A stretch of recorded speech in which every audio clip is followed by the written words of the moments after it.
ओम श्री गणेशाय नमः। श्रीमद् महापुराण ने दीपादिवर्णन नाम त्रयोदशाधिकशततमोऽध्याय। ऋषि ऊचु कति द्विपर्षाणि तेषु नद्यक्षका स्मृता महाभूमि प्रमाणं च लोकालोकस्तथैव च पर्याप्ति परिमाणं च गतिचन्द्राकर्योस्तथा एतद्ब्रवीहि न सर्वं विस्तरेण यथार्थवित् त्वदुक्तमेतत् सकलं श्रोतुमिच्छामहे वयम्। सूत उवाच दीपभेदसहस्राणि सप्त चान्तर्गतानि च न शक्यन्ते क्रमेणेह वक्तुं वै सकलं जगत् सप्तैव तु प्रवक्ष्यामि चन्द्रादित्यग्रहैः सह तेषां मनुष्यसर्गेण प्रमाणि प्रचक्षते अचिन्तया खलु ये भावास्तन्तास्तु तर्केण साधयेत् प्रकृतिभ्यः परं यतु तदचिन्तस्य लक्षणम्। सप्तवर्षाणि वक्ष्यामि जम्बूद्वीपं यथाविधं विस्तरं मण्डलं यच योजनेस्तनिबोधता योजनानां सहस्राणि शतं दीपस्य विस्तरा नानाजनपदाकीर्णपुरेक्ष विविधे शुभे सिन्धुचारण सङ्कीर्ण भगवतैरूपशोभितं सर्वधातुपिनदस्ते शिलाजालसमुद्रते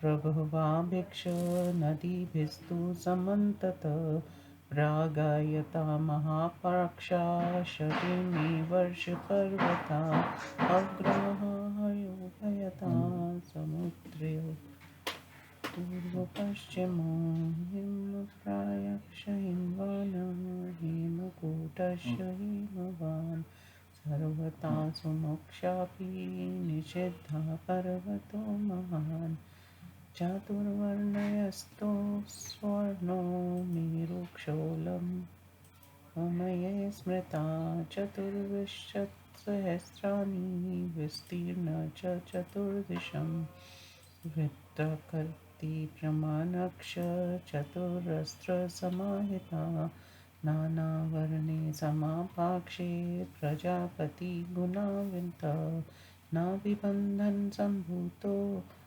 ब्रह्मणो व्यक्जन्मना पूर्वत श्वेतवर्णस्तु ब्रह्मणयं तस्य तेन वै पीतक्ष दक्षिणेनासो तेन वैश्यवतमिष्यते भृडिम्पत्रनिभवैश्य पश्चिमेन संवृता तेनास्य शूद्रता सिता मेरोनार्मार्थकर्मता पार्श्वमुत्रस्तस्य रक्तवर्णं स्वभावता तेनास्य शत्रभाव स्यादिति वर्णप्रकृतिता नीलक्षवैर्दूर्यमये श्वेत पीतो हिरण्मया मयूरब्रह्मवर्णक्षशात कौम्भसशृङ्गवान् अते पर्वतराजना सिद्धचारन् सेविता तेषामन्तर्विष्कम्भो नवसहस्रमुच्यते मध्यतिफलावृतं नाम महामेरोऽसमं तथा चतुर्विंशतिसहस्राणि विस्तीर्णो योजने समा मध्यतस्य महामेरुर्विर्धूमयः पावका विगर्धर्दक्षिणं मेरोरुदरार्धततोत्तरं वर्षाणि यानि सपात्तत्र तेषां वै वर्षपर्वता द्वे द्वे सहस्रे विस्तीर्णा योजने दक्षिणोत्तरं जम्बूद्वीपसे विस्तारस्ते क्षामायां युज्यते नीलक्षनिषध्ययशव तेषां परे क्षेतक्ष हिमकूटक्ष हिम्वा शृङ्गवाक्षये यया जम्बूद्वीपप्रमाणेन ऋषभा परिकीर्तयते तस्माद् द्वादशभागेन हेमकूटोऽपि हीयते हिन्वानविंशभागेन तस्मादेव प्रहीयते अष्टाशीतिसहस्राणि हेमकूटो महागिरिः अशीतिर्हिमवाशैल आयत पूर्वपश्चिमे दीपस्य मण्डलीभावाद्हासवृत्ति प्रकृतते वर्षाणां पर्वतानां च यथा भेदं तथोत्तरं तेषां मध्यजनपदास्तानि वर्षाणि सप्त वै प्राप्तविश्वमस्तैस्तु पर्वतैरावृतानि तु सप्ततानि नदीभेदैरर्घ्यमयानि परस्परं वसन्ति तेषु सत्त्वानि नानाजातीनि सर्वशा इदं हेमवतं वर्षं भारतं नाम विश्रुतं हेमकूटं परं तस्मान्नामाकृतं पुरुषं संवृतम् हेमकूटा च निश्चितं हरिवर्षं तद्युच्यते हरिवर्षात् परं चापि मेरोस्तु तदिलावृतम् इलावृतात् परं नीलं रम्यकं नाम विश्रुतं रम्यकात् परं श्वेतं विश्रुतं तदिरन्कयं हिरण्यकयात् परं चैव शृङ्गशाकं कुरुं संवृतम् धनुसंस्थे तु विज्ञेये देवर्षे दक्षिणोत्तरे दीर्घानि तस्य चत्वारि मध्यं तत्तिलावृतं पूर्वतो निषत्सयेदं वेदर्धं दक्षिणं स्मृतं परं तिर्वलावृतं पश्चाद्वेदर्धं तु तदुत्तरं तयोर्मध्ये तु विज्ञेयो मेरुयर्ततिर्लावृतं दक्षिणेन तु नीलस्य निषद्स्योत्तरेण तु उद्गायतो महाशैलो मालवानां पर्वतः दाश्रितां सहस्रेण प्रीतिच्या सागरानुगा माल्यवानवै सहस्रैक निष्धायता दाश्रितं त्वैवं युक्तपर्वतो गन्धमादना परिमण्डलो मर्दये मेरुफनपर्वता चातुर्वर्णश्यामा वर्णे चतुर्सहस्रसमुच्चित्र नानावर्णसपार्क्षेषु पूर्णवान्तुष्वेतुच्यते पीतं तु दक्षिणं तस्य भिण्डीपत्रनिभं परम् उत्तरं तस्य रक्तं वे इति वर्णसमन्विता मेरुस्तु तु शुशुभेह दिव्यो राजवत्सस्तु विष्टिता आदित्यतरुणाभासो विधूम इव पावका योजनाना सहस्राणि चतुराशीतिसूचित प्रविष्टषोडशादस्तादष्टाविंशतिति विस्तराददीर्घुंश्रास्य परिणाः समन्तता स पर्वतो महादिव्यो दिव्योषधि समन्विता भुवनैरावृता सर्वे जातरूपपरिष्कृते तत्र देवगणाशैव गन्धर्वसुरा राक्षसा शैलराजे प्रमोदन्ते सर्वतोऽप्सरसा गणे स तु मेरुपरिव्रतो भुवनैर्भूतभावने यस्ये मे चतुरो देशा नानापाक्षेषु संस्थिता भद्राक्षं भारतं चैव केतुमालं च पश्चिमे उत्तराश्रैव कुर्वा कृतपुण्या प्रतीक्षया विष्कम्भपर्वतास्थ धन्वन्तरो गन्धमादना विपुलक्षशूर्पाक्षक्ष सर्वत्र विभूषिता अरुणोदं मानसं च सितोदं भद्रसंज्ञितं तेषामुपरि चत्वारि सरांसि च वनानि च तथा भद्र कदम्बस्तु पर्वते गन्धमादने जम्बूवृक्षस्तस्तथा श्रद्धथो विपुलोत्थ वटापरं गन्धमादनपार्श्वे तु पश्चिमे मर्गण्डिका द्वादित्रिंशत्सहस्राणि योजने सर्वते समा तत्र ते शुभकर्माणा केतुमाला परिश्रुता तत्र काला नला सर्वे महासत्त्वा महाबला स्त्रीशोत्रपल्वर्णाभा सुन्दर्ये प्रियदर्शना तत्र दिव्यो महावृक्ष पनसापत्रभासुरा तस्य पीत्वा फलरसं सञ्जीवन्ति समायुतं तस्य मालयवत्पाक्षे पूर्वे पूर्वा तु गण्डिका द्वात्रिंशच्चसहस्राणि तत्रापि शतमुच्यते भद्राशस्तत्र विज्ञेयो नित्यमुद्यतमानसा भद्रमालवनं तत्र कालामश्च महाद्रुमः तत्र ते पुरुषा श्रेता महासत्त्वा महाबला स्त्रियः कुमुदवर्णाभा सुन्दर्ये प्रियदर्शना चन्द्रप्रभाश्चन्द्रवर्णा पूर्णचन्द्रनिभानना चन्द्रशीतलगात्राक्ष स्त्रियो हातुलपल्गन्धिका दशवर्षसहस्राणि आयुस्तेषामनामयं कालाम्रस्य रसं पीत्वा ते सर्वे स्थिरयौवना सूतवाच इत्युक्तवानर्षीन् ब्रह्मा वर्षाणि च निसर्गता पूर्वमामुन्नग्रहकृत भूयं किं वर्णयामि वा एतच्छ्रुत्वा वाचस्ते तु ऋष्यसंशितव्रता जातकौतूहला सर्वे प्रत्युजुस्ते मुदान्विता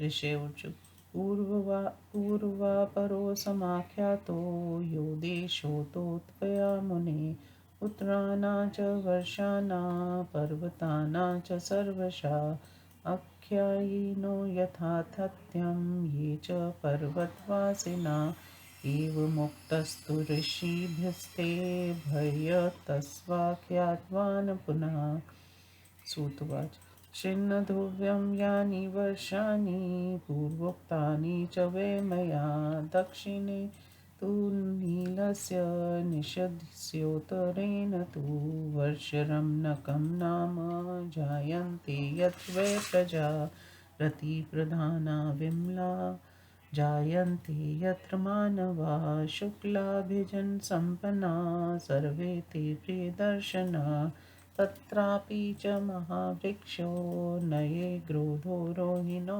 महान् तस्यापि ते फलरसं पिबन्तो वर्तयन्ति हि दशवर्षसहस्राणि दशवर्षशतानि च जीवन्ति ते महाभागा सदा हृष्टा नरोत्तमा उत्तरेण तु श्रेतस्य पार्श्वे शृगंस दक्षिणे वर्षहं हिरण्वतं नाम यत्र हैरन्वती नदी महाबला महासत्त्वा नित्यम् उदितमानसा शुक्लाभिजनसम्पन्ना सर्वे च प्रियदर्शना एकादशसहस्राणि वर्षाणि नरोत्तमा आयुष्प्रमाणं जीवन्ति शतानि दशपञ्च च तस्मिन् वर्षे महावृक्षो लकुचपत्रसंक्षय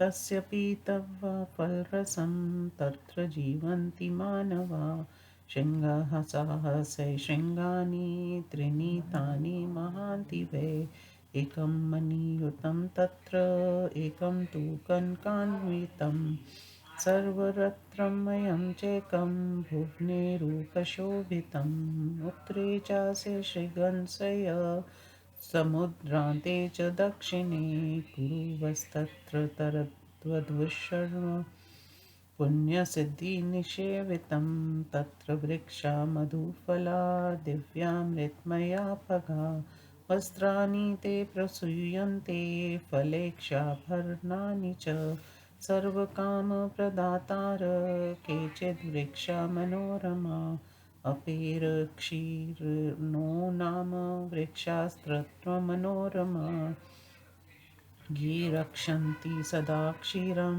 षड्रसं चामृतोपमं सर्वमणिमयी भूमि सूक्ष्मा काञ्चन वालुका सर्वत्र सुखसंस्पर्शानि शब्दा पवना शुभा देवलोकच्युतास्त्र जयांति मानवा शुभा शुक्लाभिजन संपन्ना सर्वे ते स्थिर्यौवना मिथुनानि प्रजायन्ते स्त्रीशा पर्स सोपमा तेषां ते क्षीरिणा क्षीरं पिबन्ति हामृतोपमम् एकाः जयते युगमं समं चैव विवर्धते समं रूपं च शीलं च समं चैव म्रियन्ति वै अकेकं नुरुक्ताक्षय चक्रवाकमिव ध्रुवम् अनामयाः शाकाश नित्यं मुदितमानसा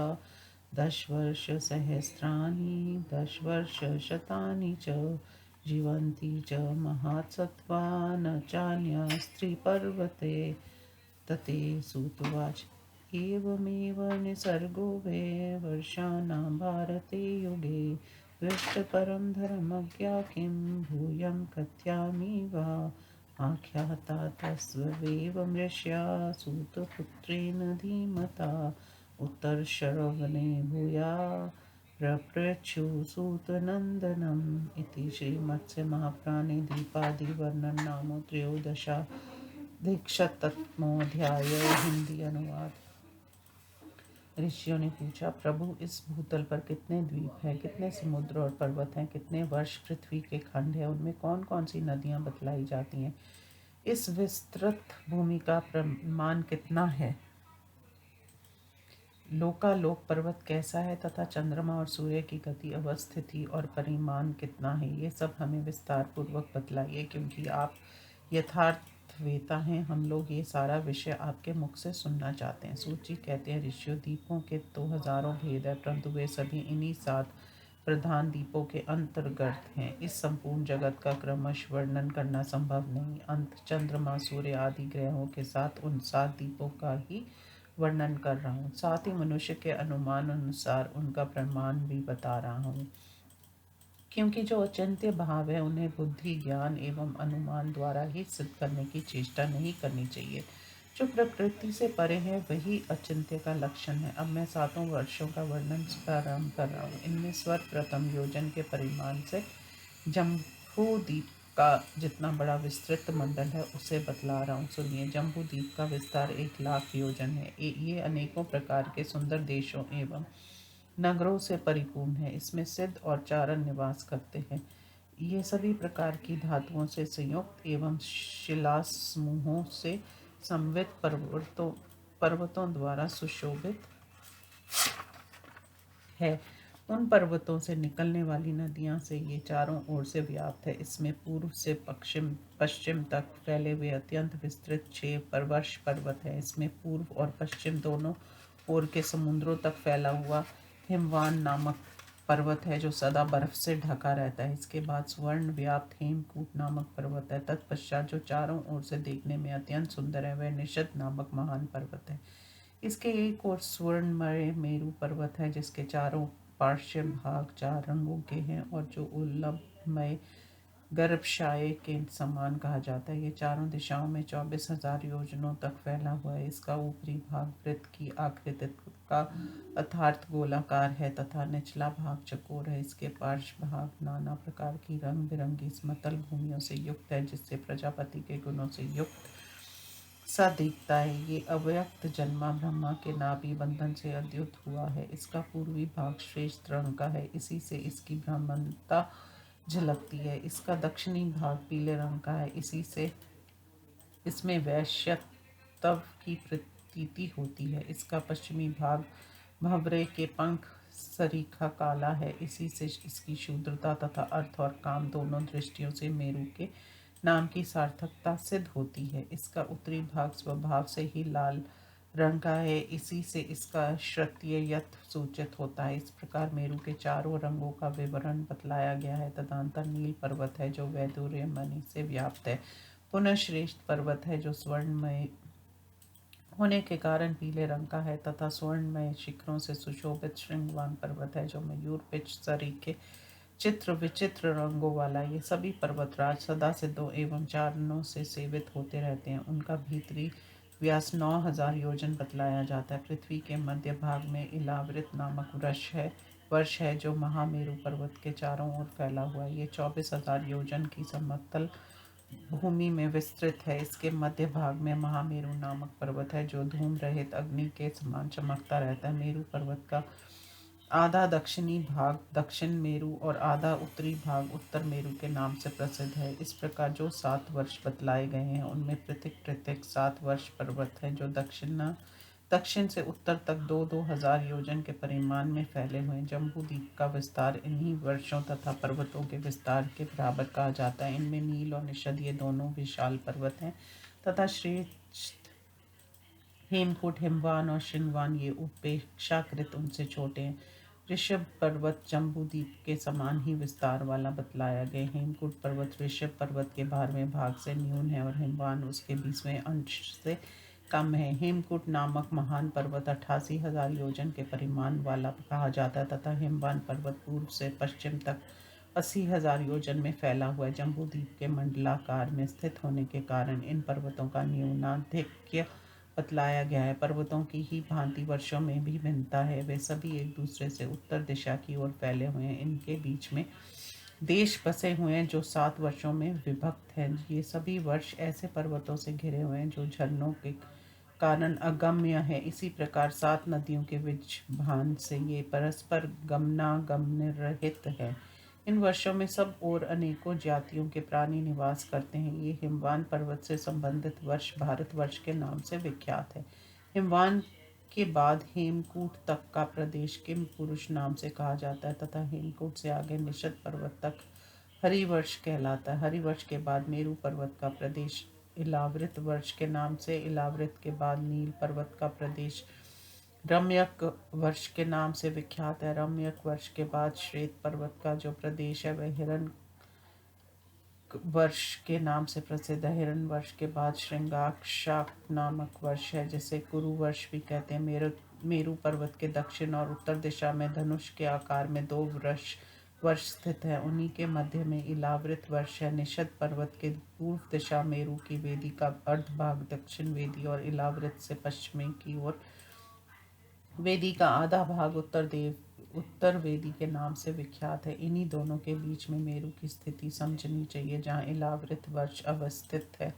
नील पर्वत के दक्षिण और निषद पर्वत के उत्तर माल्यवान नामक पर्वत है जिसकी गणना विशाल पर्वतों में है। ये उत्तर से दक्षिण की ओर लंबा है। ये पश्चिम दिशा में सागर पर्यंत 32,000 योजन में फैला हुआ है। इस प्रकार माल्यवान पर्वत नील और निषद पर्वतों के बीच में 1,000 योजन के विस्तार में स्थित है। इस तरह गंधमादन